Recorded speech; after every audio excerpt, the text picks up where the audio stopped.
Good morning. Today is Thursday, August 25th, 2022. This is the Urban Hope Refuge Morning Devotions. We are continuing our reading today from the 2022 Daily Bible Reading Guide published by the American Bible Society. For the month of August, we have enjoyed a tremendous body of spiritual knowledge from the theme God's renewing word of mercy and forgiveness. We are continuing today in chapter 45, verses 1 through 28. Genesis chapter 45, verses 1 through 28 in the New International Version. And the sub theme is Joseph makes himself known. Verse 1. Then Joseph could no longer control himself before all his attendants, and he cried out, "Have everyone leave my presence." So there was no one with Joseph when he made himself known to his brothers. And he wept so loudly that the Egyptians heard him, and Pharaoh's household heard about it. Joseph said to his brothers, "I am Joseph. Is my father still living?" But his brothers were not able to answer him because they were terrified at his presence. Then Joseph said to his brothers, "Come close to me." When they had done so, he said, "I am your brother Joseph, the one you sold in Egypt. And now do not be distressed, and do not be angry with yourselves for selling me here, because it was to save lives that God sent me ahead of you. For 2 years now, there has been famine in the land, and for the next 5 years, there will be no plowing and reaping. But God sent me ahead of you to preserve for you a remnant on earth and to save your lives by a great deliverance.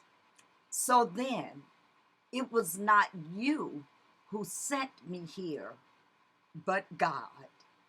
He made me father to Pharaoh, lord of his entire household, and ruler of all Egypt. Now hurry back to my father and say to him, 'This is what your son Joseph says. God has made me Lord of all Egypt. Come down to me. Don't delay. You shall live in the region of Goshen and be near me, you, your children and grandchildren, your flocks and herds, and all you have. I will provide for you there, because 5 years of famine are still to come. Otherwise, you and your household and all who belong to you will become destitute. You can see for yourselves, and so can my brother Benjamin. that it is really I who am speaking to you. Tell my father about all the honor accorded me in Egypt and about everything you have seen, and bring my father down here quickly. Then he threw his arms around his brother Benjamin and wept, and Benjamin embraced him, weeping. And he kissed all his brothers and wept over them. Afterwards, his brothers talked with him.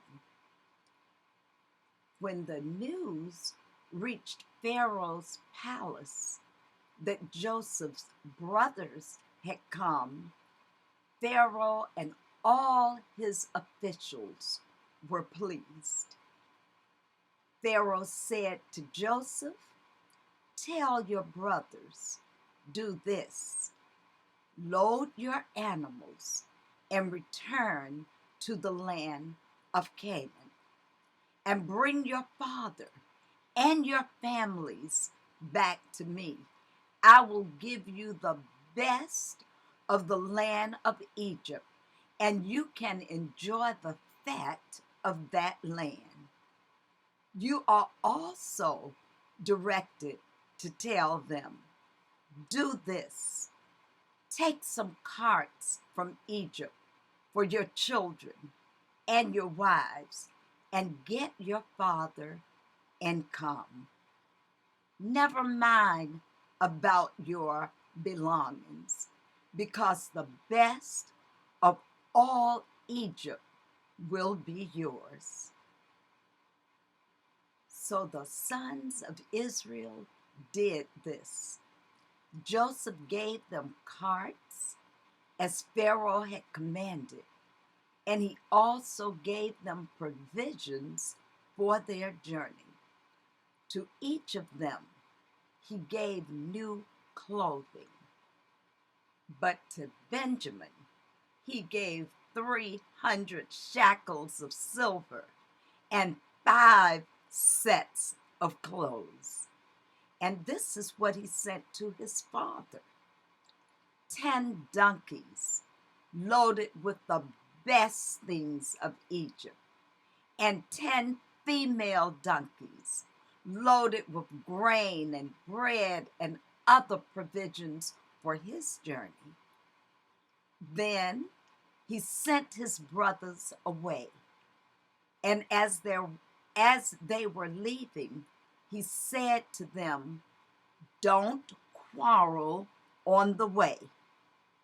So they went up out of Egypt and came to their father Jacob in the land of Canaan. They told him, "Joseph is still alive. In fact, he is ruler of all Egypt." Jacob was stunned. He did not believe them. But when they told him everything Joseph had said to them, and when he saw the carts Joseph had sent to carry him back, the spirit of their father revived. And Israel said, "I'm convinced my son Joseph is alive. I will go and see him before I die." This concludes our reading for today of Genesis chapter 45, verses 1 through 28. I'm excited myself every time I read this story of how God can take such a bad situation, such a horrible situation, and fulfill his purpose. That is our devotion for today. No matter what situation we find ourselves in, God can take that situation and fulfill his purpose for our lives.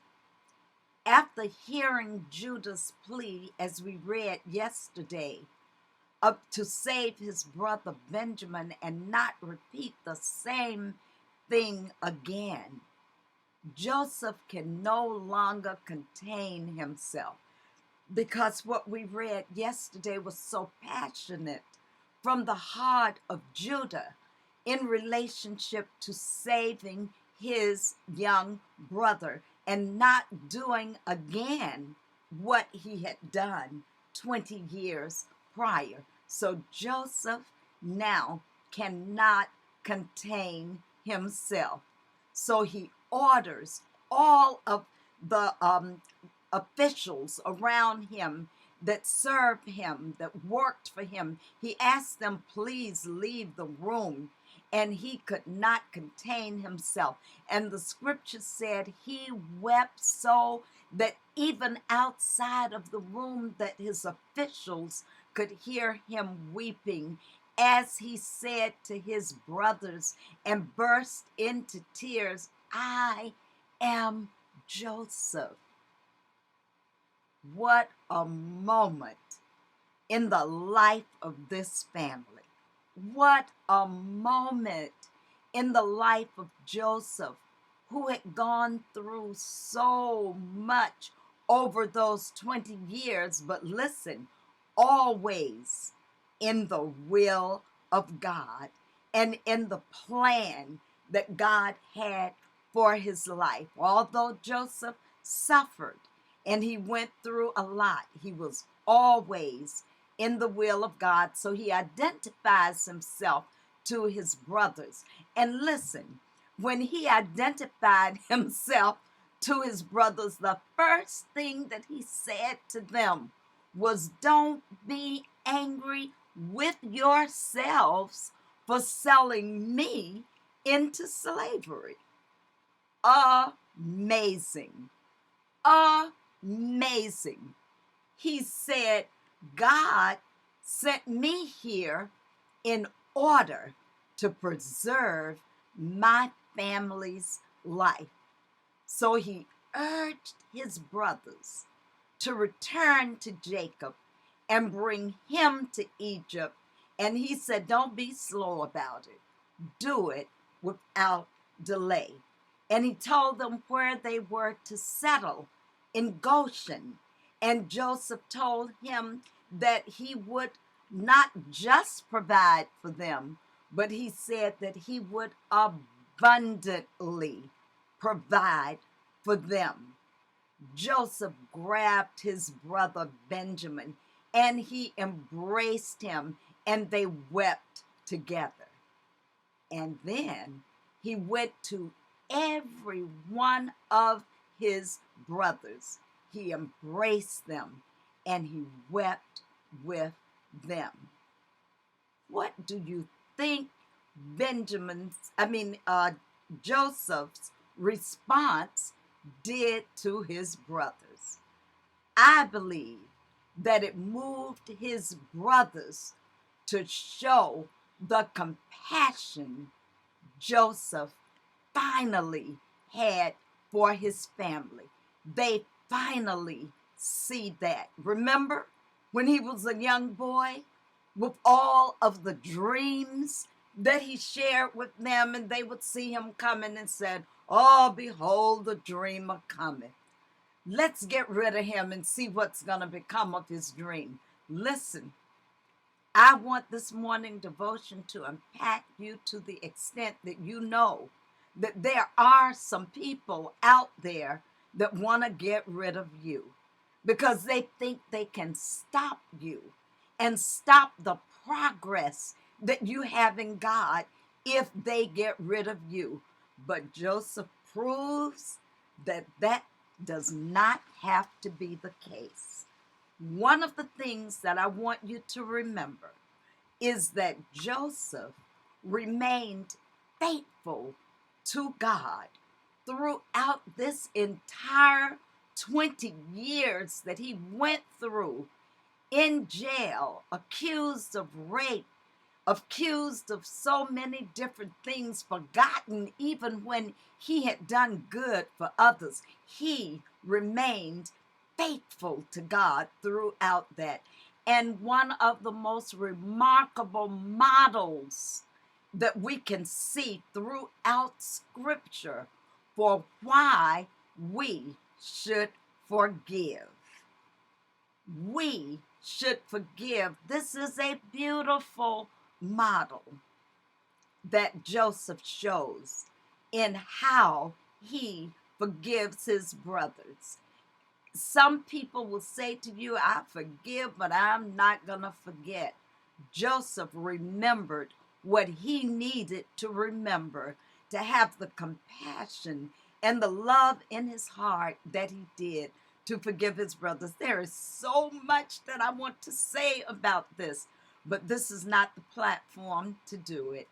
I tell you, I am so filled and overwhelmed with what forgiveness can do for the individual who forgives. The person who caused the offense to need the forgiveness, whatever happens with them is between them and God. But how we respond is what God holds us accountable for. Listen, I've got to go, but this is so good. I just don't want to let it go. I will not be on tomorrow. Our fourth Friday reader will be here tomorrow. Lady Victoria Gilbert from Jackson, Mississippi, will be reading on tomorrow, as she does every fourth Friday.